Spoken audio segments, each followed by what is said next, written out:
साधक मन को वश में कैसे करे और साधक को शुरुआती अवस्था में कैसे रहना चाहिए।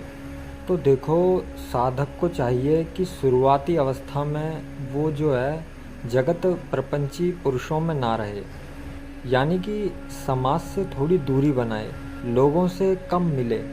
और जब लोगों से वो कम मिलेगा तो लोगों से वो कम ही बात करेगा।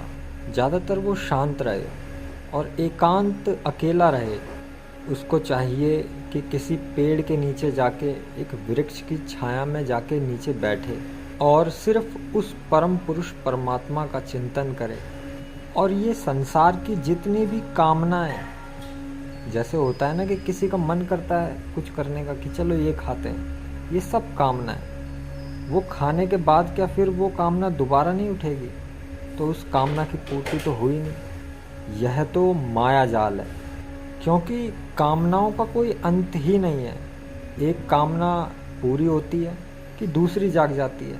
आज आपका जलेबी खाने का दिल करेगा तो आप जलेबी खा लोगे, लेकिन क्या फिर दोबारा आपका जलेबी खाने का दिल नहीं करेगा? हो सकता है कि 2 दिन बाद फिर करे, यानी कि कामनाओं की पूर्ति नहीं हुई। लेकिन ईश्वर की प्राप्ति होने के बाद में फिर और किसी चीज़ की इच्छा ही नहीं होती, क्योंकि सारी कामनाओं की पूर्ति हो चुकी होती है और जीवन के वास्तविक दर्शन हो रहे होते हैं। इसलिए कामनाओं का त्याग करें और अहमता का भी त्याग करें। ये जो अहंकार है ना कि यह मेरा है, यह मैं हूँ, यह मेरी वस्तु है, इन सब चीज़ों का त्याग करें। ये अहंकार है, जिसको हम घमंड कह सकते हैं कि वह घमंड होता है। और जिसमें घमंड होता है उसको गुस्सा तो बहुत जल्दी आता है, लेकिन साधक को चाहिए कि वो अहंकार का त्याग करे और किसी भी कामनाओं को अपने मन में ना आने दे। अगर वो आती भी हैं तो उनको तुरंत भुला दे और गुस्सा कभी भी किसी पे ना करे और किसी से भी मोह ममता में ना फंसे, क्योंकि यहाँ पे कोई भी किसी का साथी नहीं है। ये जो एक दूसरे के प्रति ममता और मोह है, यह सब माया है। जो जब तक जीवित रहेंगे तब तक ये माया रहेगी, लेकिन मृत्यु के पश्चात यह सब बिखर जाएगा।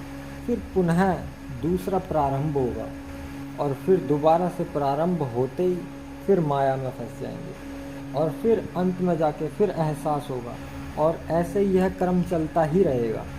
इसलिए अहंकार का, कामनाओं का, क्रोध का, मोह का, ममता, लोभ, इन सब धारणाओं का त्याग करें और सदैव आत्म का चिंतन करें और कम भोजन करें, थोड़ा खाएं।